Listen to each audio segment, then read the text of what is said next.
कर नहीं ढैया क्यों जाओ के ऊपर यहाँ मत यहाँ मत यहाँ क्यों आ रहा तो ढैया तोड़ के ऊपर क्यों आ रहा क्यों तोड़ रहा इसको क्यों चले जाऊँ मैं क्यों चले जाऊँ यहाँ तेरे पास आइए क्यों तेरे बाप का है गया हो ढैया क्यों काट रहा तू ढैया क्यों काट रहा तू मेरे बाप का है ठीक है कौन है मुझे आप लोग में से नहीं यहाँ क्यों काट रहा है क्यों आया क्या यहाँ वीडियो बनाता है तो उनके साथ इसकी तरह मैं तो ढैया क्यों काट रहा है तो ढैया क्यों काट रहा है इसका जवाब दे ये ढैया क्यों काट रहा है यहाँ मकान बन जाएगा हमारी खेत बन जाएगी ढैया क्यों काट रहा है और मैं तो ढैया क्यों काट रहा है इसका जवाब दे अरे तो उनसे पूछ जब इसका जवाब ले रही हैं वो दिन काट तू कर रहा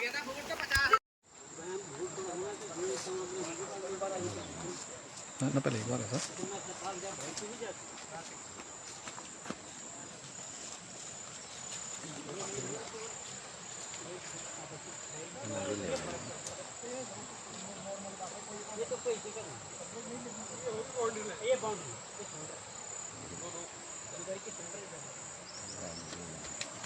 वीरेंद्र सिंह रणवीर सिंह हम 3 भाई हैं और हमारा गोल खाता है मतलब अभी तक मतलब वहाँ से मतलब कागज में बंटवारा हमारी मतलब खाता पत्नी तो बन चुकी है लेकिन मतलब गोल खाता है मतलब और हमारे तीनों भाइयों के नाम पे करीबन 13-14 मतलब वो है मतलब नाली ज़मीन है मतलब और ये लोग लगातार उसमें जेसीबी लगा के जो कि जुए गांव के लिए रोड जा रही है और जुए गांव की जो पीडब्ल्यूडी के उसके नीचे फिर मतलब कुछ तो क्या है कि मतलब कॉर्नल जंगल है फॉरेस्ट पंचायती का उसके बाद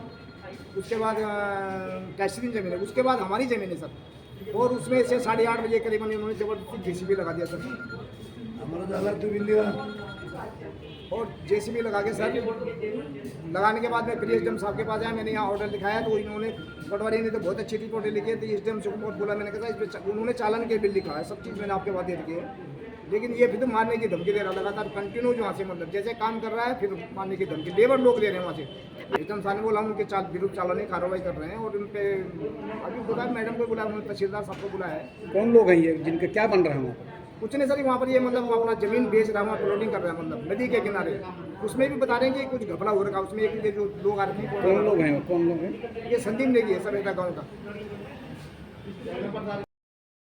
असल में जो ये कब्जे की बात है ये सरासर गलत है। मेरी ज़मीन है वहाँ पे 52 नाली और बिल्कुल क्लियर कट ज़मीन है और जब बात कब्जे की आई तो हमने सेक्शन 41 के अंतर्गत उप जिलाधिकारी एसडीएम साहब को बोल के उसका सीमांकन के लिए बोला क्योंकि क्या हो रहा था कुछ लोग हमसे पैसे वसूल रहे थे वहाँ पे डिमांड कर रहे थे कि आप हमें 2 लाख दिए 4 लाख दीजिए तो उस टाइम तक तो हमने कहा चलो दे देंगे। फिर जब हम अपना तारबंदी करने लगे तो लोगों ने विवाद करना शुरू कर दिया।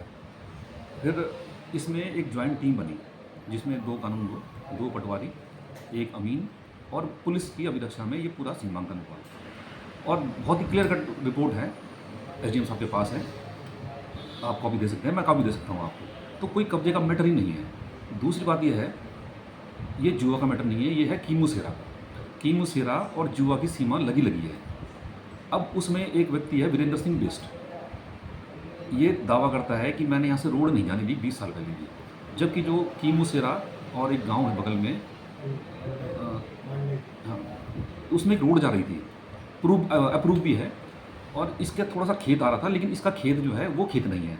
सन 60 के नक्शे में वो रास्ता आज भी है और वहाँ पे जिला पंचायत की एक पुलिया भी बनी हुई है।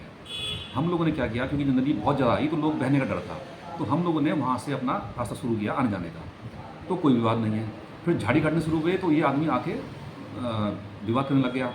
इसने मुझे बोला कि आप मुझे पैसे दीजिए। मैंने कहा ठीक है। तो पहली डिमांड थी 4 लाख की हमने अप्रूव कर दिया कि चलो ठीक है हमारा भी काम हो जाएगा आपका भी काम है और जबकि इनकी ज़मीन नहीं है वहाँ पे अब तो सीमांकन भी है। उसके बाद क्या हुआ कि 4 लाख से आ गया 8 लाख पे। अब बात यह है न तो इसकी ज़मीन और हम आज कल 8 लाख बोलते हैं तो 16 पे आएगा क्योंकि इसको तो काम ही नहीं करना। इस आदमी ने क्या करा इस आदमी ने कुछ छुटभैया नेताओं को भी शामिल कर लिया और सारा प्रकरण यही है कि बस दबाव बनाओ और पैसे वसूलो और इसके बहुत सारे वीडियो हैं अब मैं दिखा सकता हूँ। जब हमारे लड़कों ने किया है इन लोगों ने उनको मारा चोटें लगी हैं और बाकायदा इनके मेडिकल हुए हैं। तो इसमें मैं कहाँ को कर रहा हूँ। अगर मैंने किसी को मारा है मैंने किसी को गाली दी है तो वीडियो दिखा दें और लेकिन मैं सारी वीडियो दिखा सकता हूँ जिनमें ये लोग आए हैं गाली गलौज किया है मारपीट करी है और वो भी तब मेरी ज़मीन में अंदर आके। भाई ये जो है वीरेंद्र बिस्ट इसका भाई नरेंद्र बिस्ट और एक महिला है उर्मिला देवी उसके बेटे हैं कन्हैया और एक सूरजमणि।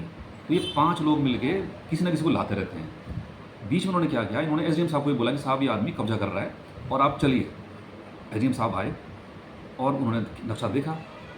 भाई अगर मैं कब्जा कर रहा था तो एसडीएम साहब के सामने मुझे बुलाना चाहिए था कि भाई ये आदमी इसको बुलाओ, और मेरे सामने नापते कि देखो, मेरे सामने दिखाते कि देखो भाई आप कब्जा कर रहे हो और ज़मीन आपकी नहीं है। जब नक्शे का वेरिफिकेशन हुआ तो वो ज़मीन मेरी निकली। इनका ये बोलना था कि ज़मीन पहले रोड की तरफ थी और नदी बहती थी इस तरफ, अब जो है नदी चलेगी उस तरफ, तो ज़मीन मतलब ज़मीन अदला बदली हो गई है। तो ज़मीन तो मूवेबल तो है नहीं भाई, ज़मीन तो मूवेबल चीज़ है, वो तो आप तो हटा नहीं सकते। नदी कभी मेरी ज़मीन में आ गई और कभी चली गई, इसका मतलब थोड़ी कि ज़मीन हट गई वहाँ से, ज़मीन तो अपनी जगह में है। और सन 60 के नक्शे में, सन 24 के नक्शे में जो बंदोबस्ती है उसमें वही है, मतलब नक्शे में वही चीज़ है जो अभी भी है, प्रेजेंट में है। तो कब्जे का कोई प्रकरण नहीं है। कब्जे का प्रकरण होता तो ये कब जाके कोर्ट से मेरे खिलाफ स्टे ले आते। शिकायत करने में क्या है, विरोध प्रदर्शन में क्या, आप कोर्ट जाओ, कोर्ट से लेके आओ स्टे। ये आपकी बात अगर कोर्ट मानता है, वहाँ तो मैं कुछ नहीं कर सकता ना। आप अपनी ज़मीन बोल रहे हो कि मैं ज़मीन कब्जा कर लिया, तो आप सीधे मेरी एफआईआर लिखवाओ। क्या तरीका है? तरीका ये है कि आप एफआईआर लिखाओ कि ये आदमी दबाव कर रहा है और पुलिस में रिपोर्ट लिखाइए, आप मेरे खिलाफ स्टे लेके आइए। अब आप दोनों नहीं कर रहे, ठीक है। मैंने 3 बार इनकी रिपोर्टें लिखवाई है, मैंने एसडीएम साहब को भी लेटर दिया, मैंने जोटा चौकी में दिया, नहीं कुछ कार्रवाई नहीं हुई। मैंने एसपी साहब को भी बोला, मेरी रजिस्टर्ड भी हुई है उसमें कि आपकी एप्लीकेशन में रजिस्टर्ड कर ली है। उसके बाद मैंने हार के मैंने कोर्ट में डाला है कि इनके खिलाफ जो है एफआईआर दर्ज की जाए, और मैं सारी सबूत मैं पेश कर दूँगा।